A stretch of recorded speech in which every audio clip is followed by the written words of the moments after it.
The celestial dramas of sunrise and sunset are perhaps the most universal and captivating natural spectacles, marking the rhythmic pulse of our planet's day-night cycle. They are moments of transition, painting the sky with impossible colors and evoking profound emotional and psychological responses in every observer. These daily events, while entirely predictable in their timing, are infinitely varied in their manifestation, ensuring that no two are ever truly alike. They are not merely shifts in light intensity. They are complex atmospheric phenomena rooted in fundamental physics, transformed into art by the presence of dust, water vapor, and the very curvature of the Earth.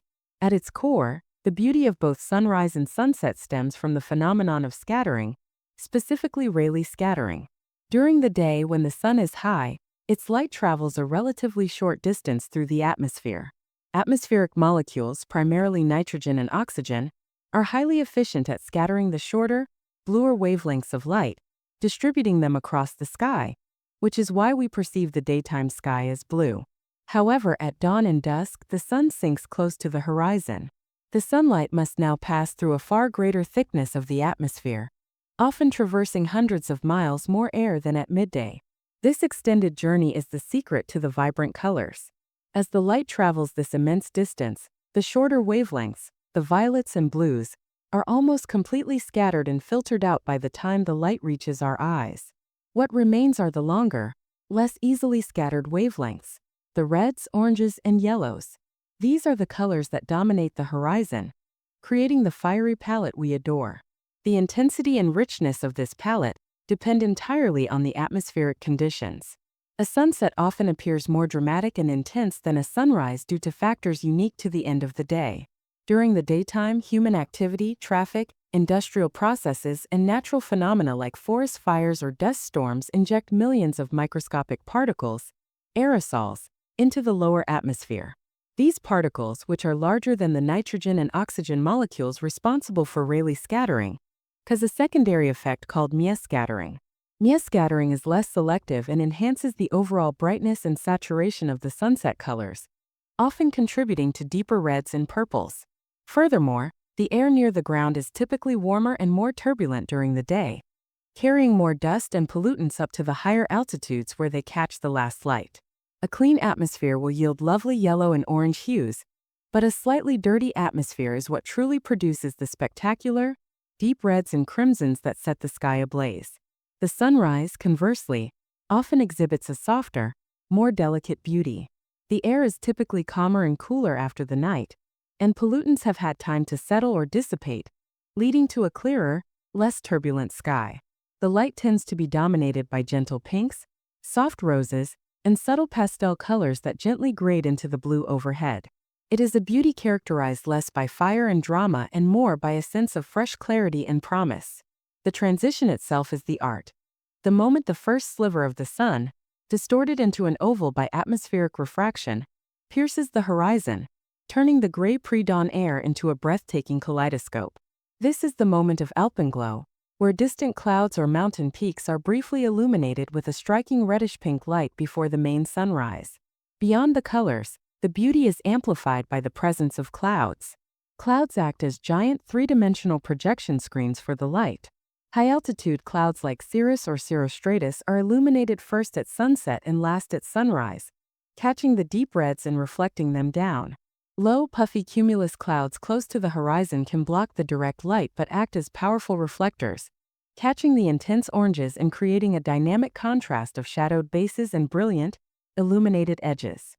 A completely clear sky, while beautiful in its own way, results in a less spectacular display because there is nothing to scatter the filtered light back down toward the observer. The cloud ceiling often dictates the entire mood.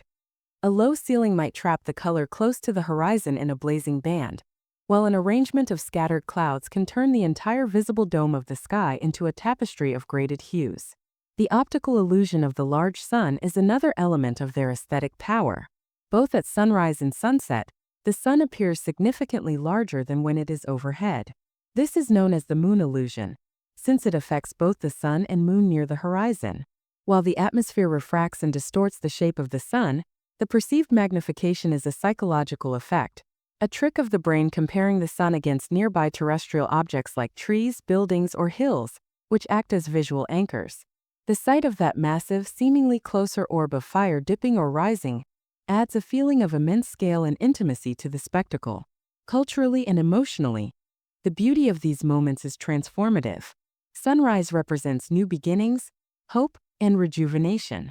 It is a philosophical clean slate, the daily assurance that light returns after darkness.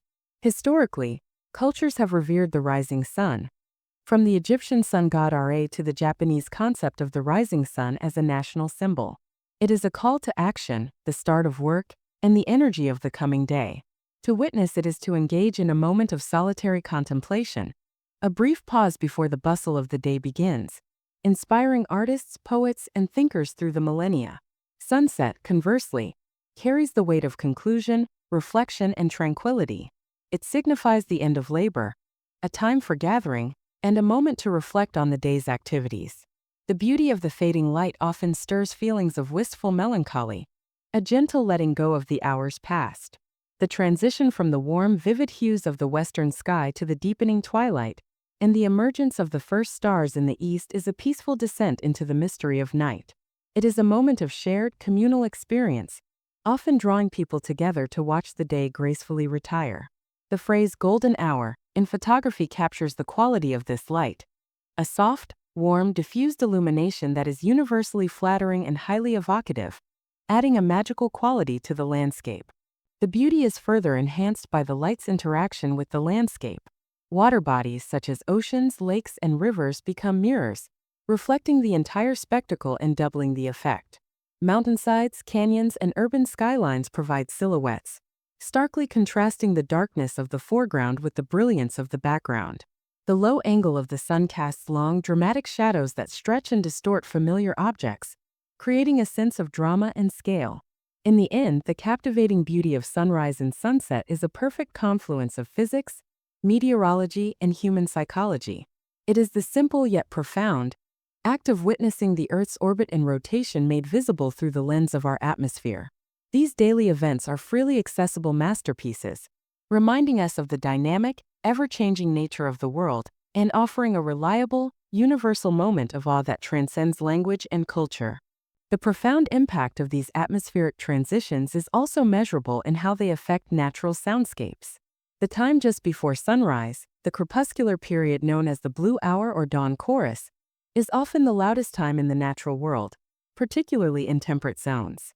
As the first light emerges, birds awaken and engage in intricate songs, a behavior thought to be linked to establishing territory or attracting mates when light levels are low enough.